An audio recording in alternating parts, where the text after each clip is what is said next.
Hi, my name is Mitch. I'm 30 years old. I live in Brisbane, Australia, and from the outside looking in, I have probably what appears to be a pretty normal life for a 30-year-old. I've got a great extended family, very loving nieces and nephews, sisters, brother, mum and dad.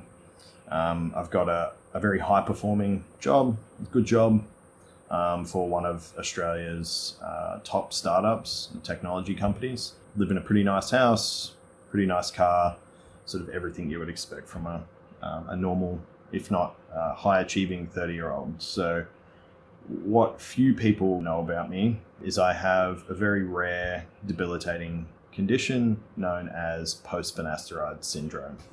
So I want to talk to you today about what PFS is, so more people begin to understand it, begin to accept it, so other men like me don't feel ashamed talking about their condition publicly or with their healthcare professional, and also to hopefully prevent other young men like me taking finasteride or Propecia in the future.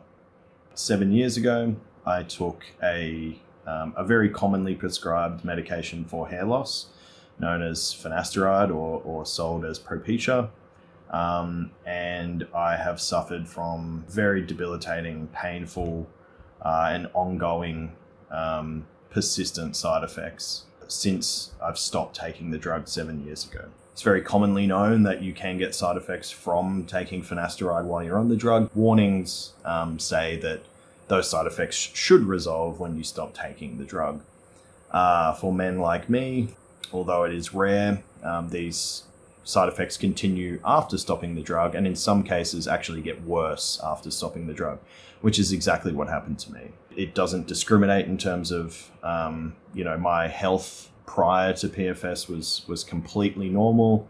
So you don't have to have prior health conditions to have post-finasteride syndrome. It really can happen to anyone taking the drug for any period of time.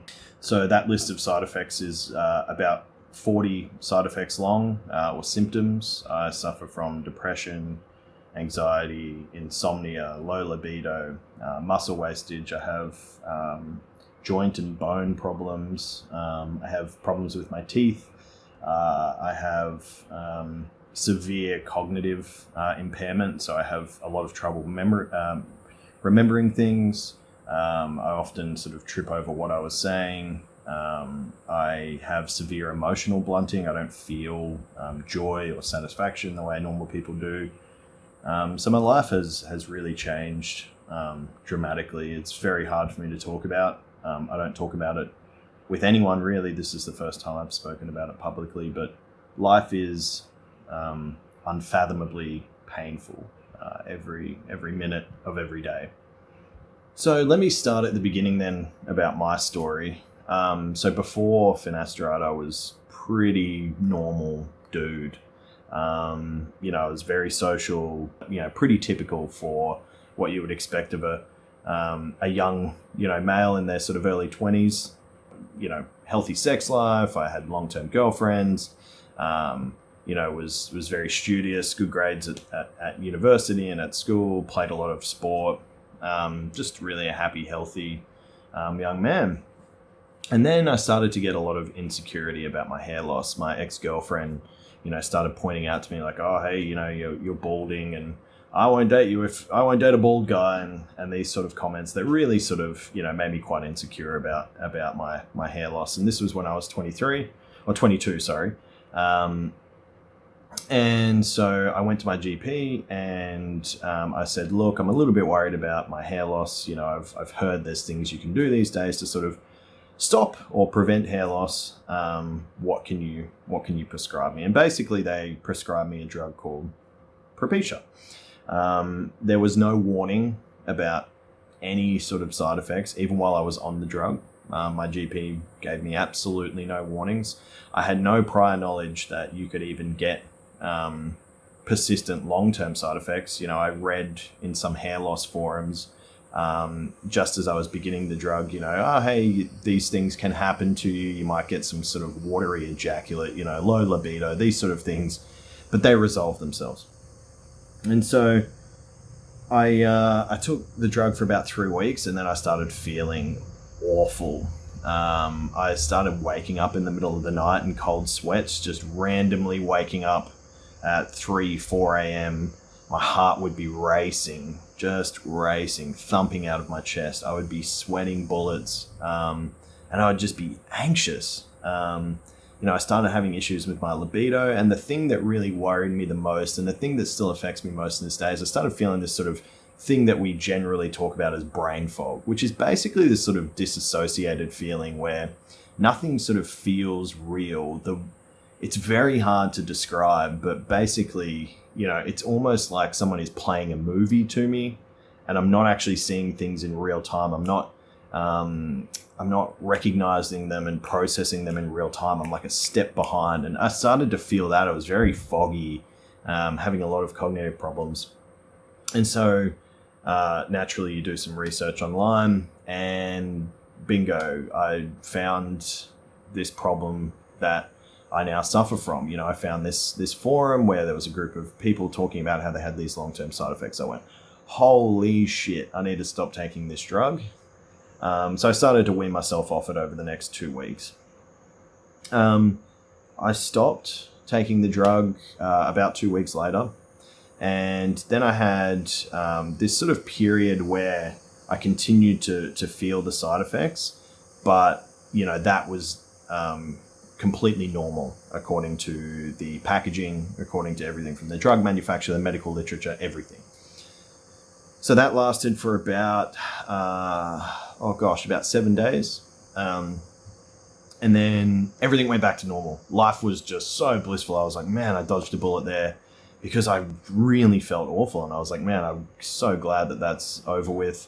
Didn't think another thing of it. And I woke up 2 weeks later, and it was the same thing. I woke up at about 3 a.m. the morning of my crash that you hear a lot of people talking about, and same thing, but worse. I felt like I was having a heart attack. My heart was just exploding out of my chest. My whole bed was drenched with sweat. I was like screaming. I was anxious. It was just awful. Like, it was like someone had just taken everything in my body and just made it really tight and tense. I just knew straight away. I knew it was from finasteride. There was no other explanation for that problem, or from the avalanche of problems that then proceeded. All of my side effects got worse. I got new side effects. For example, my teeth. I have a lot of gum and sort of really weak bones in my teeth, and that immediately happened. Like, my gums receded in about 3 to 5 days. There was a lot of things that got worse. My depression and anxiety got so bad to the point where, every day for about, the first 9 months, when things were really intense, I thought about and planned about committing suicide multiple times, almost hourly, during the worst part. And it's just really, really hard to think that, there was just things like, I couldn't even look at my nephew who'd just been born and feel anything. I just felt nothing, just completely empty. I knew that I loved him, and I know that I love him. And now that feeling has come back a little bit as things have stabilized over time. But, it's just so cruel because, I couldn't feel anything. I was completely emotionally devoid. I couldn't feel up. I didn't even cry for the first, 6 months, because even though I felt at my worst, I just had nothing. I had no emotions. And so that sort of stabilized over time. But, it's one of the things that makes this condition really, really hard to live with. Is it's very, very difficult to find any quality of life when, you can't feel, and you can't think, and you can't sleep, and you can't smell things properly. You can't taste things the way you taste them. You used to taste them. You have no interest in the opposite sex. It feels pointless. And so I sort of went through that phase for really the first sort of 9 months to a year before things sort of stabilized and started to get a little bit better for me.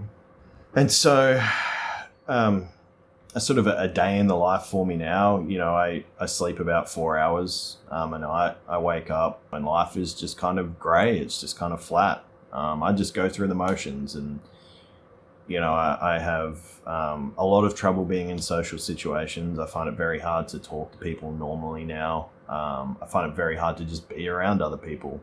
I've lost a lot of my friends. I've lost even close relationships with my family. Like my mum, I'm not as close with her as I used to be, and that really hurts. I haven't had a relationship in 7 years. I've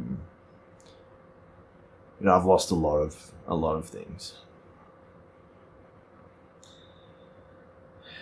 And so, there's a lot of things that I miss, and a lot of things I really hate about this. I miss my intellect. I miss knowing that I'm smart and knowing that I can think about something and solve the problem and do it really quickly and process information really quickly and be a high achiever. I used to really pride myself on that, it sounds kind of arrogant, but I just don't feel that anymore. I hate that, even my closest friends, the relationships are just kind of lifeless now. I just kind of go through the motions. I hate that I might not get to experience things that mean so much to me and that I want so badly, like having a family and having kids, getting married. Sorry.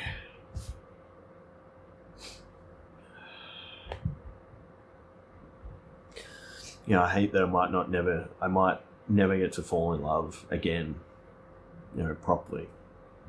That sucks. It's something that so many people take for granted. And it sounds like kind of, a bit corny, but it's one of those things you just take for granted in life. And when it gets taken away from you like this, you really realize how fortunate, you were. I hate that I don't enjoy things the way that I used to. And I hate the feeling of maybe there's never a way out of this, that every day for the rest of my life might be like this.